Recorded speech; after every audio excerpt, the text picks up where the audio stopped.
Okay Rinku, आप जब अगर नेक्स्ट टाइम सेशन बंद होगा तो आप सेशन बंद मत करना, बिकॉज आप को होस्ट भी बन जाते हो, so I will definitely join back, ठीक है? Okay okay, thank you. हाँ, so even if I disconnect, you be there, I'll join back. So that I in that thought you won't be able to log in again, so I left it. and wait for a couple of minutes, ठीक है? Because just that Okay, okay. there's a problem. I've got 3 internet connections, तीनों में problem आ रहा है, but ठीक हो जाएगा. I'm grateful for it, so I know it's going to work very well. So again, हम उस मुद्दे पे थे कि अगर हमारा उद्देश्य एक पूरा है और अगर हम उसके ऊपर लगे रहें, डेटर नहीं हो कि लोग आ रहे हैं नहीं आ रहे, लोग कर रहे हैं नहीं कर रहे, मेरे पास खरीदने आ रहे हैं कि नहीं खरीदने आ रहे, या मुझे अटेंशन दे रहे कि नहीं दे रहे, अगर आपकी इंटेंशन क्लियर है, उद्देश्य सही है और आप लगे हुए हैं, तो universe is going to come and bless you. आइए मैं इसको फिर मार्क कर देती हूँ, आप मार्क्ड वाले एरिया को पढ़ लें। शायद उस समय बर्न्स को यह बात न पता रही हो, परंतु उसकी मजबूत इच्छा शक्ति और दृढ़ता ने बड़ी से बड़ी बाधाओं को पार करके वह अवसर दिला दिया जिसको वह तलाश कर रहा था। अवसरों की एक खास बात होती है, ये बिल्कुल अलग अंदाज में हमारे सामने आते हैं। सिर्फ इतना ही नहीं, जैसा आपने सोचा होता है उससे बिल्कुल अलग दिशा में भी ये अवसर अवतरित होते हैं।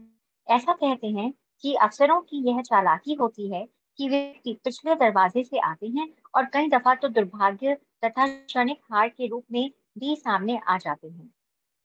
शायद यही कारण है कि अधिक से अधिक लोग इन अवसरों को पहचानने में चूक जाते हैं।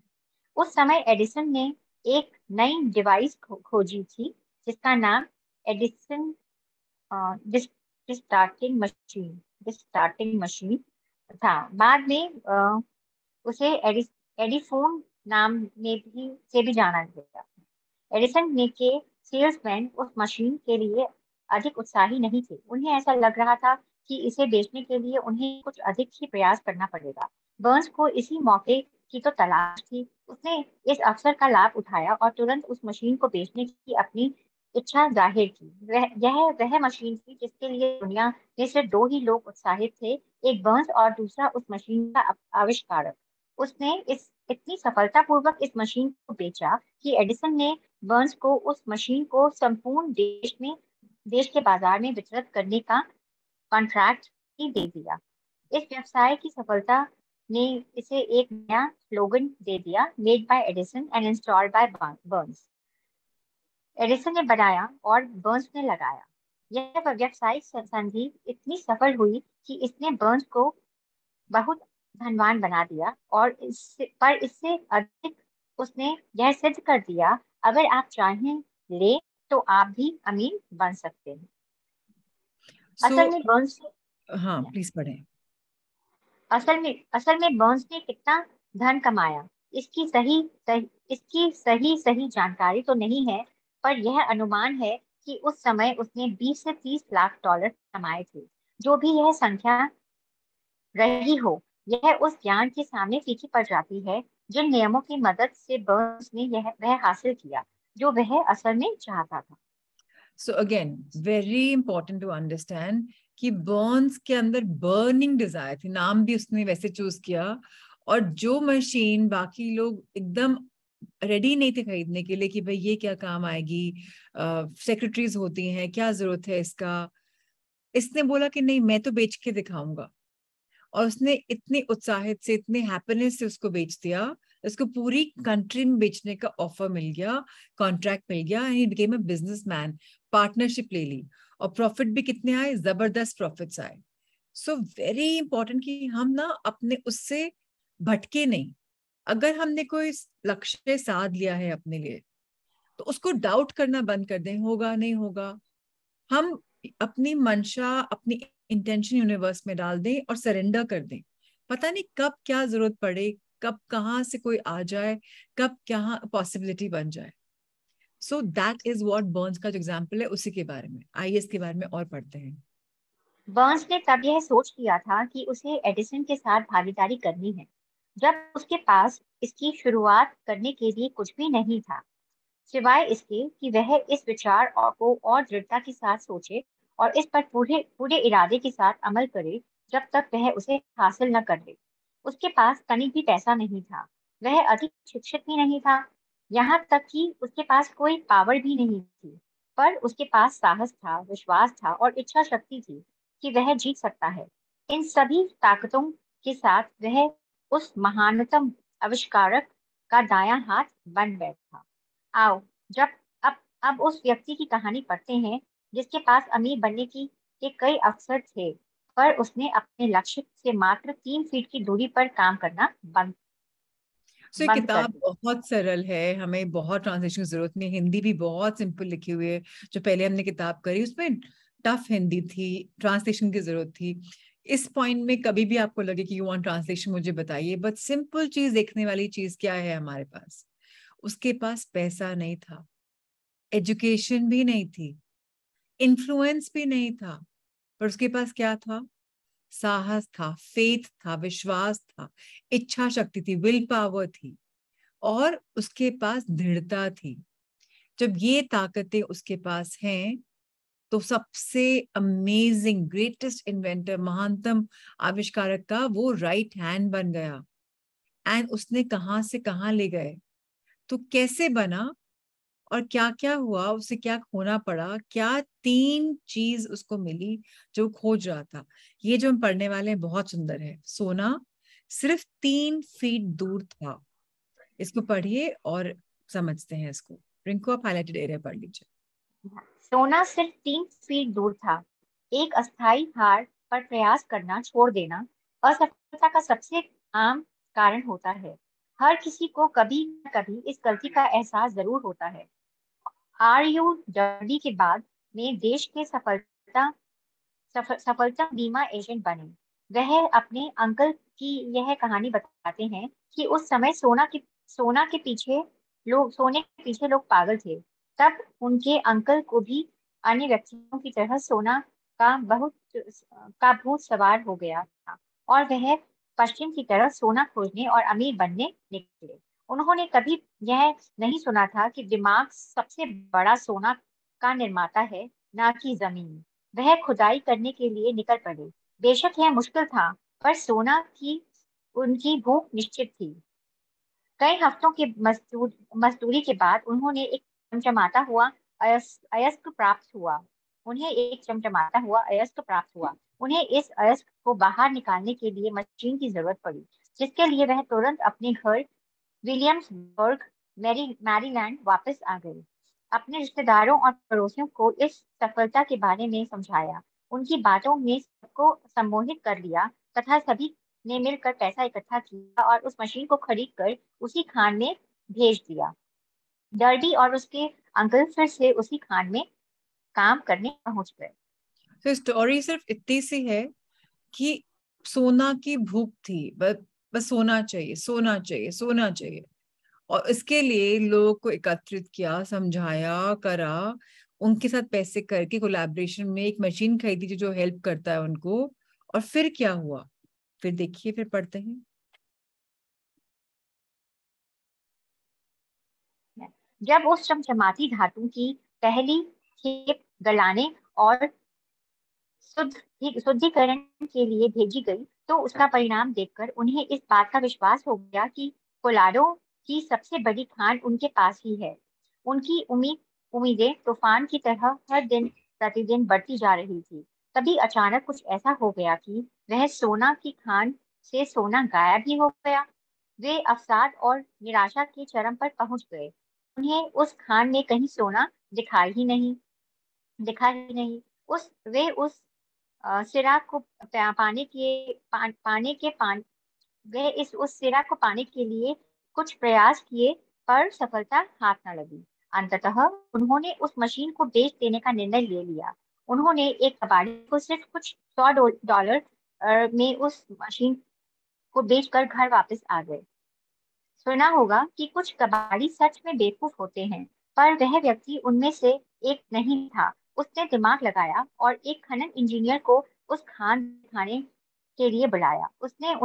उसने यह देखकर अनुमान लगाया कि सोना का सिरा सिर्फ 3 फीट नीचे पाया जा सकता है, जहां से डर्बी और उसके अंकल ने खुदाई रोक दी थी। वास्तविकता में हुआ भी वही। वह कबाड़ी उस खान से निकले अयस्क की वजह से करोड़पति बन गया था, क्योंकि वह जानता था कि किसी कार्य को छोड़ने के पहले किसी विशेषज्ञ का मशवरा लेना जरूरी होता है। यह उस मशीन के की खरीदने उस मशीन की को खरीदने के लिए रिश्तेदारों और पड़ोसियों से पैसा लिया गया था, जिसका भुगतान डर्बी ने किया था, क्योंकि उन लोगों को उस समय सोने के उस नौजवान पर विश्वास था। या उस नौजवान पर विश्वास था। डर्बी को उस मशीन का सारा भुगतान करने में कई वर्ष लग गए थे। इतनी हानि होने के पश्चात वह इस गम से तब निकल पाया जब वह एक बीमा कंपनी में बीमा एजेंट बन गया और उसे पता लग गया कि इच्छा शक्ति के दम पर सोना बनाया जा सकता है। वह उस घटना को भूला नहीं था जिसने उसकी जिंदगी बदल दी। वह असीम दौलत से मात्र 3 फीट की दूरी पर प्रयास करना छोड़ दिया था। डर्बी को उस अनुभव से बहुत लाभ हुआ। उसे पता चल गया था कि किसी की न का मतलब न हो, यह जरूरी नहीं। उसने अपने कार्य को बीच में छोड़ने की आदत को हमेशा हमेशा के लिए छोड़ दिया था, और उसने यह तय कर लिया था कि उसे कोशिश तब तक करनी है जब तक सोना ना निकल आए, यानी जब तक व्यक्ति हाँ ना कह दे।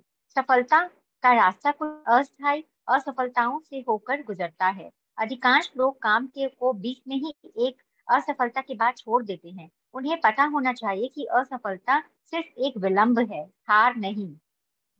लगभग 500 अमेरिका के सफलता व्यक्तियों ने यह स्वीकार किया है कि उन्हें सफलता तब मिली जब हार उनके बिल्कुल नजदीक थी। असफलता इस मामले में बहुत चालाक है। वह लोगों के मन भटकाने के लिए अक्सर तभी आती है जब सफलता बहुत नजदीक होती है। बहुत बार लाइफ में होता है कि हम मेहनत करते जा रहे हैं, करते जा रहे हैं, करते जा रहे हैं, और सक्सेस बहुत कम मिल रही है या बिल्कुल नहीं मिल रही है, नाउम्मीदी की वजह से हम छोड़ देते हैं। इस पूरी कहानी का सिर्फ एक ही उद्देश्य है। सोना 3 फीट दूर था, अगले ने इतना काम किया, सोने की खान सबसे बड़ी कोलोराडो में खान मिल गई, मिलना बंद हो गया तो छोड़ दिया। क्विट नहीं करना है हम सबको। अगर हमें कुछ करना है लाइफ में तो हमें क्विट नहीं करना। लक्ष्य साध लिया है तो बस साध लिया है और चलना है, कम व्हाट में। अब कुछ भी हो जाए लाइफ में, सफलता बाद में मिलती मिलती है। और ये चीज एक स्टडी भी है, बकायदा इसका रिसर्च भी हुआ है, इस किताब में भी लिखा हुआ है। 500 अमेरिकन ने अग्री किया, कंफर्म किया कि जब वो हताश होने वाले थे, जब वो छोड़ने ही वाले थे, तब उन्हें सक्सेस मिली। हम लोग क्यों लाइफ में इतना जल्दी गिव अप कर देते हैं? This book is about being rich in many aspects. इसमें पहला रिच किस चीज में हुआ? Rich in your mind, rich in your dedication, कि मैं लगा हुआ हूं, मैं रईस हूं इसमें, कि मेरी एक अंदर मेरी गट फीलिंग है उसके साथ में लगा हुआ, एक मेरे अंदर विश्वास है उसके साथ। तो उसके साथ बहुत बहुत बहुत इंपॉर्टेंट है। अब ये जो एक लेसन है 50 सेंट पार्ट, जैसे हमारे यहाँ रुपया होता है, आपको पता है बाहर डॉलर होता है, हमारे 50 पैसे होते हैं, उनके यहाँ हाफ अ सेंट बोलते हैं उसको। तो 50 सेंट लेसन इन परसिस्टेंस, दृढ़ता का 50 सेंट पार्ट। कैसे हम परसिस्ट करते रहें, दृढ़ रहें निश्चय पे, और अब आगे कितना कुछ आएगा। जब लगे रहेंगे तो बहुत कुछ मिलेगा। आइए पढ़ते हैं। हार्ड नॉक्स विश्वविद्यालय से दृढ़ता का 50 सेंट पाठ। हार्ड नॉक्स विश्वविद्यालय से डिग्री लेने के कुछ दिनों बाद मिस्टर डर्बी ने बिना एजेंट के रूप में कार्य करना प्रारंभ कर दिया, क्योंकि उन्हें सोना की खान वाले कांड से यह पता लग गया था कि जरूरी नहीं कि न का अर्थ न ही हो। एक दोपहर वह अपने अंकल के गेहूं पीसने वाले पुरानी मशीन मिल में बैठे हुए थे। उनके अंकल के पास बहुत जमीन थी, जिनके आसपास उन खेतों में काम करने वाले मजदूर रहा करते थे। डर्बी को बैठे हुए कुछ देर ही हुए थे कि तभी धीरे से दरवाजा खुला और एक मजदूर की छोटी सी बच्ची अंदर घुस आई तथा दरवाजे के ठीक बगल में खड़ी हो गई। अंकल ने उसकी ओर देखा और बड़ी तेज तेज गुर्राते हुए बोले, तुझे क्या चाहिए? उस बच्ची ने बड़ी मासूमियत से जवाब दिया, मेरी मम्मी ने आप अपने 50 सेंट मंगाए हैं, मैं नहीं दूंगा। अंकल ने चिल्लाते हुए जोड़ा, दफा हो जाओ यहाँ से। ठीक है, उस लड़की ने जवाब दिया, पर वह कहीं नहीं गई। फिर अंकल अपने काम पर लग गए। काम में इतना तल्लीन होने हो गए कि उन्हें पता ही नहीं चला कि वह लड़की अभी भी खड़ी थी। कुछ देर जब उन्होंने पलट कर देखा तो उस बच्ची को खड़ा पाया। वह फिर से चिल्लाए, जाती हो या यहाँ से, या फिर मैं भगाऊं? उस लड़की ने फिर से यह जवाब दिया, ठीक है, पर उस जगह से हिली तक नहीं। अंकल अनाज की बोरी को मिल में डालने जा रहे थे, पर उन्होंने उसे रखकर एक लोहे का डंडा उठाया और उसे लेकर ऐसा भयानक चेहरा बनाकर चल दिए जैसे उससे आज मार ही डालेंगे। डर्बी की सांसें रुक गई थी। उन्हें ऐसा महसूस हुआ जैसे वह आज अपने सामने एक बच्ची की हत्या देखने जा रहे हैं। उन्हें पता था कि उनके अंकल बड़े गुस्सैल और निर्दयी व्यक्ति हैं। जैसे ही अंकल उस बच्ची के नजदीक पहुंचे जैसे ही अंकल बच्ची के नजदीक पहुंचे, वह लड़की अपनी जगह से एक कदम आगे बढ़ आई और अंकल की नजरों से नजरें मिलाते हुए दृढ़तापूर्वक बोली, वह पैसे मेरी मम्मी के हैं, उन्हें दे दो। अंकल वहीं पर रुक गए, उस बच्ची को 1 मिनट तक घूरते रहे, फिर धीरे से उस रॉड के नीचे जमीन पर फेंक दिया और अपनी जेब में हाथ डालते हुए आधा डॉलर निकाल कर उस बच्ची को पकड़ा दिया। उस बच्ची ने वह पैसा लिया और बिना नजर हटाए जाने लगी। उसके जाने के पश्चात अंकल एक बक्सा नुमा चबूतरे के ऊपर बैठ गए और खिड़की के आसमान की तरफ 10 मिनट तक निहारते रहे और शायद इस घटना के बारे में सोचते रहे। मिस्टर डर्बी भी यह सोच रहे थे। उन्होंने पहली बार ऐसा देखा था कि खेतों में काम करने वाले किसान की बेटी ने अपने से बहुत बड़े और ऊंचे व्यक्ति का इतना दृढ़तापूर्वक और फिर साहस के साथ सामना किया। आखिर उसने यह ऐसा क्या कर दिया कि उसके उनके अंकल का सूर्य के समान क्रोध सॉरी चंद्रमा के समान शांत हो गया था। एक मिनट, हाउ डू आई, कोई कॉल है उसको मैं बंद कैसे करूं? अच्छा, मैं किताब पे पढ़ती हूँ। तो इस बच्ची के पास आखिर ऐसा कौन सा जादू था जो उसने इतने बड़े व्यक्ति पर चला दिया? डर्बी का दिमाग इन्हीं प्रश्नों के चारों तरफ घूम रहा था। फिर उन्हें कोई ठीक ठाक जवाब नहीं मिल रहा था। बहुत इंपॉर्टेंट लेसन दिया छोटी सी बच्ची ने। किसान की बेटी है, कोई बहुत वो भी नहीं है हाई हाई फ्लैशी। 50 सेंट लेने आई थी अपनी माँ का। दृढ़ता से खड़ी रही, खड़ी रही, खड़ी रही। बार बार उसको हटाया गया तो भी हटी नहीं। रौद्र रूप से बोला गया, डंडा दिखाया गया तो भी डटी रही। और उसने उल्टा उतनी ही आंखें बड़ी करके मैच करके उनको बोला कि पैसे मेरी मम्मी के हैं, मुझे दे दो। और जब उसने घूरा उतना ज्यादा और इतने जोर से बोला, इतनी कन्विक्शन से बोला, इतनी डिटर्मिनेशन से बोला, तो उसको वो पैसे मिल गए ना। डर्बी वही इंसान है जिसने 3 फीट ऊंचे में क्विट कर दिया था, जबकि पूरा का पूरा वहां पर सोने की खान थी। अब डर्बी सोच रहे हैं कि ऐसा क्या किया उस गुड़िया ने कि जो इतना गुस्सा है, सूर्य के प्रकाश से गुस्सा है, वो एकदम चांद की तरह ठंडा शालीन हो गया। ऐसा क्या हुआ, आइए समझते हैं। जानते हो, डर्बी ने उस असामान्य घटना के बारे में लेखक को उसी पुरानी मिल में ले जाकर बताया था, ठीक उसी जगह पर जहां उसके अंकल बैठकर खिड़की के बाहर झांकते हुए आसमान की तरफ देख रहे थे। हम लोग उसी पुरानी मिल में खड़े थे जो अब किसी काम की नहीं रह गई थी। और डर्बी ने फिर से उसी को दोहराते हुए प्रश्न कर बैठे, आखिर उस बच्चे के पास ऐसे कौन सी विचित्र शक्ति थी जिसने मेरे अंकल के इरादों को एकदम से बदल दिया? इस प्रश्न का जवाब इसी किताब में एक सिद्धांत के रूप में बताया गया है। इसका जवाब विस्तृत और संपूर्ण देने की कोशिश की गई है। इस सिद्धांत में पूरी जानकारी है जिसको ठीक उस बच्ची की तरह कोई भी व्यक्ति अमल में ला सकता है। अपने दिमाग को चौकन्ना कर लीजिए और यह पढ़ने का प्रयास कीजिए कि आखिर वह कौन सी विचित्र शक्ति थी जिसने उस बच्ची का बचाव किया था। अगले अध्याय में आपको इस असीम शक्ति की एक उस झलक बच्चे का दिखाई आप बता। पड़ेगी। किताब में कहीं ना कहीं आपको यह पता लग जाएगा कि इस असीम शक्ति का अपने लाभ और जरूरत के लिए कैसे प्रयोग करना है। इस शक्ति की जानकारी अगले अध्याय में ये भी हो सकती है या फिर उसके बाद वाले में भी। यह एक अकेले विचार के रूप में भी आ सकता है और या फिर किसी प्लान या फिर उद्देश्य के रूप में भी।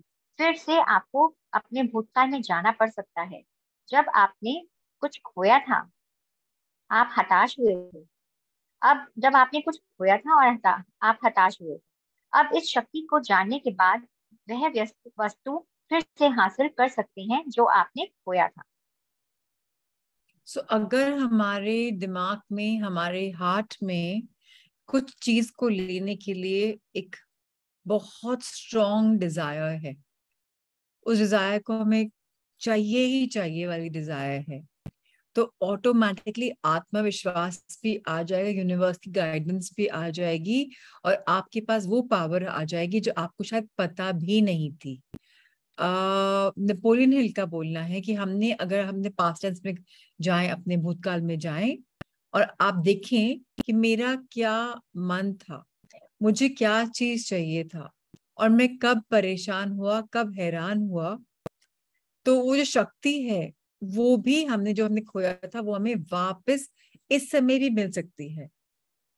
ये पूरी कहानी के रूप में बताया गया है, बहुत इजी है समझना लेकिन गहराई भी है। हम धीरे धीरे खोलते रहेंगे, पढ़ते आइए, प्लीज पढ़ें। मैंने डर्बी को यह बताया कि उस बच्ची ने बे बेइरा बेइरादतन बेइरादतन उस शक्ति का इस्तेमाल किया था। तभी श्रीमान डर्बी के मन में उनके 30 वर्ष की सफलतम बीमा एजेंट की राह एक एक कर फिल्म की भांति चल पड़ी। उन्हें यह एहसास हो गया कि बीमा एजेंट के रूप में सफलता किसी कागज पर मिली डिग्री की वजह से नहीं मिली थी, बल्कि वह उस एक अमूल्य पाठ की वजह से थी जो उस बच्ची ने उस दिन उन्हें सिखा उन्होंने जो उस बच्ची ने उस दिन उन्हें सिखा हुआ था। श्रीमान डर्बी ने यह बताया, जब कभी कोई संभावनाशील होती नजर आती है या फिर मेरे बीमा करने की संभावना कम हो जाती है, तभी मेरे मन में उस बच्ची का चेहरा याद आता है जो अपने बचाव बचाव में डटी रही। फिर मेरा मन खुद कहता है, असल में न का अर्थ न नहीं होता। आपको नहीं पता होगा कि मेरे सबसे अधिक बीमा खरीदार वही लोग हैं जिन्होंने पहली दफा वही। ना कहा था। सो इस सेक्शन से क्या समझ में आया हमें? ना बोल सकते हैं लोग हमें, मुझे आपकी सर्विसेज नहीं चाहिए या मुझे आपसे कुछ नहीं खरीदना है, लेकिन अगर हम डटे रहें, डेडिकेशन है, मन में दृढ़ता है, विश्वास है, तो लाइफ में हमेशा सक्सेस मिलेगी। आज नहीं कल, कल नहीं परसों। लेकिन सबसे इंपॉर्टेंट चीज क्या है? Continuity, dedication. एक बच्ची ने एक पाठ पढ़ा दिया उनको, जब कभी वो अपने गोल्स को नहीं मीट कर पा रहे थे, उनको याद आया उस बच्ची की कमिटमेंट और तब उन्होंने क्या किया, वापस ट्रैक पे आ गए। तो हम लोग भी इस किताब से बहुत कुछ सीख सकते हैं। ऑफ कोर्स 13 मैजिकल प्रैक्टिसेस हैं जो हम शुरू करेंगे कल से, बिकॉज धीरे धीरे आएंगी वो प्रैक्टिसेस भी। बट अभी हमने 2-3 लेसन्स इंपॉर्टेंट सीखे, हम सम अप करेंगे इसके बाद, पहले पढ़ लेते हैं। उसने याद किया कि वह सोना प्राप्त करने से मात्र 3 फीट पहले ही रुक गया था, पर उस अनुभव ने उसे सफल होना सिखा दिया। उसने डर्बी को यह सिखा दिया कि सफलता उन्हें मिलती है जो सफलता के लिए प्रयास करते हैं, बल्कि सफलता उन्हें मिलती है जो सफलता पाने तक प्रयास करते हैं। श्रीमान बी और उनके अंकल उस मजदूर की बेटी सोना खान, ये तीनों संदेह हर उस व्यक्ति को पढ़नी चाहिए जो जीवन बीमा एजेंट के रूप में अपनी जिंदगी संवारना चाहते हैं। उन सभी के लिए लेखक श्रीमान डर्बी के 2 अनुभव करते हैं जिन्होंने बीमा की वजह से हर वर्ष उन्हें 10 लाख से अधिक डॉलर कमाने की ताकत दी थी। पढ़िए अगला वाला, मैंने हाईलाइट किया हुआ। जिंदगी विचित्र है और आसान भी। कभी उतार मिलता है तो कभी चढ़ाव, कभी सफलता हाथ लगती है तो कभी असफलता, कभी प्रसन्नता मिलती है तो कभी निराशा। पर इन सभी में से हमें कुछ ना कुछ सीखने को जरूर मिलता है। डर्बी को ही देख लीजिए, 2 वाक्यों ने उनकी जिंदगी बदल दी। असल में उन्होंने इन असफलताओं को ऐसे ही नहीं जाने दिया, बल्कि उनका अध्ययन किया। उसमें से उन्हें जीवन के कुछ रहस्य मिले। परंतु विडंबना ये है, कोई असफलता चाहता ही नहीं है। लोगों पता होना चाहिए कि असफलता के अनुभव से ही सफलता का द्वार खुलता है। कई दफा असफलता ही हार को जीत में बदलने का अनुभव देती है। यही सिखाती है कि आखिर बाजीगर कैसे बना जाए। ये तो हम सब जानते हैं कि fail fail fail until you succeed and keep trying trying trying until you succeed. अगर हम फेल होते हैं तो हमें पता है कि अब हमें ये चीज ट्राई नहीं करनी, फिर कुछ नया ट्राई करना है। वहां फेल हुए, वो नहीं ट्राई करना, कुछ नया ट्राई करना है। इसलिए फेलियर कभी भी फेलियर नहीं होता, लेसन्स होते हैं, पार्ट होता है कि हम अभी फेल हुए, अभी हम वापस उठेंगे और चढ़ेंगे। जैसे सीढ़ी पे चढ़ रहे हैं, हम गिर गए, वापस चढ़ेंगे, फिर गिर गए, फिर वापस चढ़ेंगे। हमारा सफर होना चाहिए अपवर्ड। अगर हम सक्सेस चाहिए, सफलता चाहिए, तो उसका द्वार कहाँ से जाएगा? फेलियर से, ट्रायल्स एंड एरर्स से। जब तक गलती करने का हम साहस नहीं करेंगे, सफलता हमें नहीं मिलेगी। हम सोचे कि नहीं, मैं एक स्टेप में जाऊं, इधर सीधा एंड तक पहुंच जाऊं, नहीं। असफलता से अनुभव आते हैं, एक्सपीरियंसेस आते हैं, और कभी गिव अप नहीं करना चाहिए, ट्राई करना चाहिए। आइए आगे पढ़ते हैं।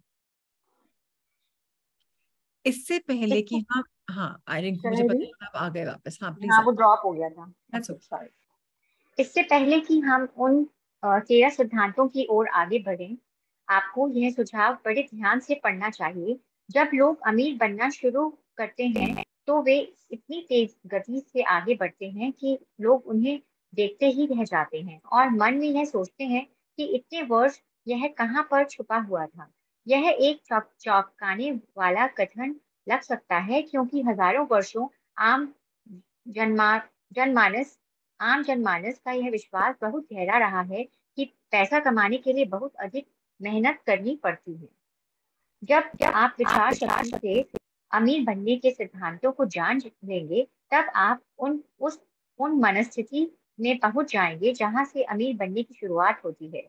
जिनके पास भी निश्चित लक्ष्य होते हैं, वे कम या फिर नगण्य मेहनत में ही वह सब हासिल कर लेते हैं। आप और आप में से कई लोग इस बात को जानने की के इच्छुक होंगे कि किस तरह से उस मनस्थिति को प्राप्त किया जाए जहां से अमीर बनने की राह की शुरुआत होती है। इसके रिसर्च में मेरी 25 वर्षों की मेहनत है। मैंने लगभग 25,000 लोगों से बात की। आखिर मुझे भी जानकारी चाहिए थी कि इस तरह से व्यक्ति धनी कैसे बनता है। एक बात और है, जब आपके सारे ब्रेक थ्रूज हो जाते हैं, प्रॉब्लम्स जब खत्म हो जाती हैं, आप फेल हो के एक ऐसी पोजीशन पे आते हो कि अब तो कोई रिटर्न ही नहीं है, बट फिर भी अगर आप हताश नहीं होते, अवेयर रहते, चौकन्ना रहते हो, तो आपकी थिंकिंग पावर है, वो लाइफ के रियल लेसन्स को जान लेती है। आप एक साइकोलॉजिकल लेवल पे पहुंच जाते हैं जहां आप मेंटल रिचनेस पा रहे हैं। और जब आप मेंटली रिच हो जाते हैं तो लाइफ के जो गोल्स हैं वो तो आपको नेग्लिजिबल मेहनत के साथ भी मिल जाते हैं। क्यों? क्योंकि आपने कठिन वाला पड़ाव पार कर लिया है। ऑफ कोर्स नेपोलियन हिल का बोलना है कि 25 इयर्स उन्होंने रिसर्च करी, 25,000 लोगों से उन्होंने बात करी कि लोग कैसे रईस रिच बन सकते हैं। उनका क्या निकलना हुआ, क्या रिजल्ट हुआ, समझते हैं। एक बहुत ही जरूरी सत्य बताने जा रहा हूँ। 1929 में देश के व्यापार मंदी के दौर में शुरुआत हो गई थी और वह अब तक सबसे निचले स्तर पर पहुंच गई थी। कुछ समय बाद जैसे ही राष्ट्रपति रॉसवेल्ट ने राष्ट्रपति भवन में शपथ ली और ऑफिस में काम करना प्रारंभ किया। सारा व्यापार फिर से इस तरह से गति पकड़ने लगा जैसे कुछ हुआ ही नहीं हो। राष्ट्रपति का आना ठीक वैसा ही था जैसे एक मोमबत्ती का अंधेरे कमरे में धीरे धीरे उजाला भर देती है और किसी को पता ही नहीं चलता। ठीक उसी तरह धीरे धीरे मन के डर को विश्वास में भी बदला जा सकता है। जैसे जैसे आप इन सिद्धांतों को जानकर इन्हें अमल करना प्रारंभ करते हैं, आपकी आर्थिक स्थिति बेहतर होने लगती है और आप ठीक उस व्यक्ति की तरह हो जाएंगे जो किसी भी वस्तु को छूता है और वह सोना बन जाता है। यह आपको असंभव लग रहा है, मेरे लिए तो बिल्कुल नहीं। हम मानव जाति कुछ चीजें इंपॉर्टेंट हैं समझने के लिए। जब रिचेस आने लगते हैं तो इतनी जल्दी आते हैं, सोचते कि कहाँ छुपे बैठे थे। इवन लाइफ में आप कभी लड़का लड़की के कोई खोज रहा हो, आप सालों सालों खोजते रहते हो, जब मिलता है कहाँ छुपा बैठा था। अगर हमारी ट्यूनिंग होगी थिंक एंड ग्रो रिच, हम इसको अपना लें तो हम धीरे धीरे ऑब्जर्व करना शुरू करेंगे कि ये हमारा एक मेंटल स्टेट हो जाता है, स्टेट ऑफ माइंड हो जाता है, जहां एक अगर पर्पस, अगर हम निश्चित लक्ष्य हमने बनाया होता है तो डेफिनेटली हम उसको पा ही लेते हैं। हम अपने आप एक मैग्नेट बन जाते हैं, चीजें हमसे अट्रैक्ट होती हैं। So very important to understand कि गिव अप हमें नहीं करना है, कुछ भी हो जाए। मैं ये कंप्लीट कर लेती हूँ, नेक्स्ट पेज पे आता है। हम मानव जाति की यह कमजोरी है कि आम इंसान असंभव शब्द को बहुत तवज्जो देता है, इम्पॉसिबल, जबकि हमें पता है अंग्रेजी में जो इम्पॉसिबल वर्ड है उसमें भी छुपा हुआ है आई एम पॉसिबल। इस बात को पूरी तरह से मन से स्वीकार कर चुका हूं कि हर सिद्धांत सभी के लिए लागू नहीं होते, हर काम हर कोई नहीं कर सकता। यह बुक उन लोगों को जरूर सफल बनाएगी जो इन नियमों पर अपनी जिंदगी और अपना सब कुछ दांव पर लगा देते हैं। मेरे बचपन में एक शब्दकोश की किताब खरीदी थी और जानते हैं सबसे पहला काम क्या किया मैंने असंभव शब्द को डिक्शनरी से काट फेंका। ऐसा करने में कोई बुराई नजर नहीं आती, आप भी अपनी जिंदगी से असंभव शब्द को जड़ से उखाड़ फेंक सकते हैं। सबसे इंपॉर्टेंट चीज मैं इसको हाईलाइट करती हूँ, सफलता उन्हें मिलती है जिनका ध्यान सफलता पर होता है। सफलता उन्हें मिलती है जिनका ध्यान सफलता पर होता है। असफलता उन्हें मिलती है जिनका ध्यान असफलता पर होता है। Wherever you are expanding, जिस थॉट पे आप जा रहे हैं उसको आप एक्सपैंड कर रहे हैं। Wherever your concentration goes, that is where you expand. So very important to understand कि हम अगर लगे रहेंगे सक्सेसफुल होने पे तो 100% हमें सक्सेस मिलेगी ही मिलेगी। सक्सेस उनके पास आती है जो कॉन्शियस होते हैं सक्सेसफुल बनने के लिए। इस किताब का पूरा उद्देश्य ही ये है कि हम सबको सिखा दें कि हम कैसे फेलियर्स के थॉट से अपने आप की तब्दीली करें सक्सेसफुल थॉट्स तक। ये इस पॉइंट पे हम आज खत्म करते हैं। इस पॉइंट पे यह पुस्तक उन लोगों के लिए सहायक होगी जो अपने दिमाग के विचारों को असफलता के डर से हटाकर सफलता की ओर एकाग्र करना चाहते हैं। और कल हम बाकी पढ़ेंगे। Very interesting book, very simple book, बहुत सिंपल है बट एब्सोल्युटली वंडरफुल किताब। आइए कल मिलते हैं, इस किताब को अपना आगे लेकर जाएंगे। So lots of love to everyone. आज हमने जो पढ़ा उसको एक बार सम अप कर लेते हैं। आज हमने क्या क्या पढ़ा? पहले हमने पढ़ा कि गिव अप नहीं करना है। अगर हमने एक लक्ष्य साध लिया, जैसे बर्न की कहानी थी, उसको आविष्कार एडिसन के साथ काम करना ही करना था। लगा रहा, उसने कैसी जॉब पकड़ी? झाड़ू पोछा करने की जॉब पकड़ी। उसको ना अनुभव, ना एजुकेशन, ना कुछ भी, बट फाइनली वो बिजनेस पार्टनर बन गया एडिसन का। फॉरगेट काम करना एडिसन के लिए, बिजनेस पार्टनर बन गया। क्यों? डिटर्मिनेशन, डेडिकेशन और नेवर से डाई एटीट्यूड। सो हमें उसने अपॉर्चुनिटी को पहचाना और अपॉर्चुनिटी उसके पास आई। जब अपॉर्चुनिटी किसी भी तरीके से आपके पास आ सकती है, आप उसको देखने वाले बनने चाहिए। सेकंड हमने समझा आज 3 फीट अंडर में कि सोना पहले मिल गया, बड़ा खुश हो गया, अरे हमने मशीन ली, सोना मिल गया, हमारे पास सबसे बड़ी माइन है गोल्ड की कोलोराडो में। लेकिन फिर कुछ दिन तक सोना जैसे गायब हो गया, नहीं मिल रहा सोना, थोड़ी ना अभी मिला है तो फिर मिलेगा, फिर मिलेगा, टाइम लगता है खुदाई में, खोजते रहे नहीं मिला। उसने बोला अरे एक फायदा नहीं, अब नहीं मिलेगा। उस दूसरे इंसान की ना बोल के उसने बोला चलो क्विट कर देते हैं। डर्बी ने क्विट कर दिया। उसने जिसको मशीन बेची वो बोला कबाड़ी वाला था, लेकिन वो बोला कि नहीं ढूंढते हैं। उसने क्या किया, सबसे इंपॉर्टेंट चीज, उसने एक विशेषज्ञ को बुलाया जो जिसमें अच्छा है, उसकी सपोर्ट लेने में कभी हार्म नहीं है। विशेषज्ञ ने क्या बोला, 3 फीट अंडर सोना मिल जाएगा, और तथास्तु सोना मिल गया। लाइफ बहुत स्ट्रेंज होती है, कई बार हम समझ भी नहीं पाते। सक्सेस आ रहा है, फेलियर आ रहा है, उसमें सिंपल एक्सपीरियंसेस होते हैं, और ये सिंपल एक्सपीरियंसेस हम लोग को धनी बनाते हैं। तो हमें इतना समझना चाहिए कि एक्सपीरियंस करना इंपॉर्टेंट है। फेलियर भी हुआ तो फेलियर क्यों हुआ, हमें दिखाया कि ये चीज में मैं यहाँ फेल हो गया, अब मुझे ये चीज ऐसे नहीं करनी, तो इसका सक्सेसफुल मिल गया ना आपको, वो रास्ते की जगह और रास्ते मिल गए। जब आप अबांडेंस आती है तो भर भर के आती है, और तब आती है जब आपका स्टेट ऑफ माइंड उसके लिए रेडी होता है, आप अट्रैक्ट कर पाते हो, तो क्योंकि आप उसको अबांडेंस फील करते हो। और जब धीरे धीरे आपके लाइफ में प्रॉब्लम्स आती हैं तो आपके दिमाग में डर नहीं आना चाहिए, आना चाहिए ये भी आया है कुछ सिखाने के लिए आया है। और तब हम सुपर कॉन्शियस हो जाते हैं, किसकी तरफ, हम ट्यून इन कर लेते हैं, बैंडविड्थ बढ़ा लेते हैं सक्सेस की तरफ।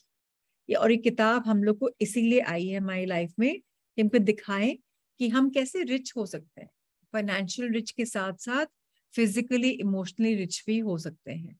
Very very beautiful, very powerful to understand. And आज सेकेंड एनिवर्सरी है बॉर्न 1-to-1 फॉर लाइफ की, 2 साल हो गए, हमने 5 सितंबर को शुरू किया था, और आज ये ब्यूटीफुल किताब हम सबके सामने आई है।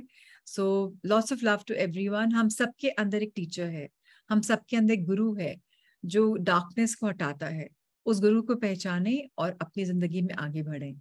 Thank you so much, Monica, for your wishes. Thank you, Gitika, for your wishes. Thank you, Richa, for your lovely message. And thank you, Rinku, for being such an avid reader and for volunteering to read when nobody volunteers. So thank you, thank you, thank you. Atma Namaste to everyone. Love, light, and abundance to everyone. Thank you, Kanika. Thank you, Manisha. Thank you, everyone. Lots of love. कल मिलते हैं, same place, same time. 4 बजे मिलते हैं. Thank you, everyone. God bless you all.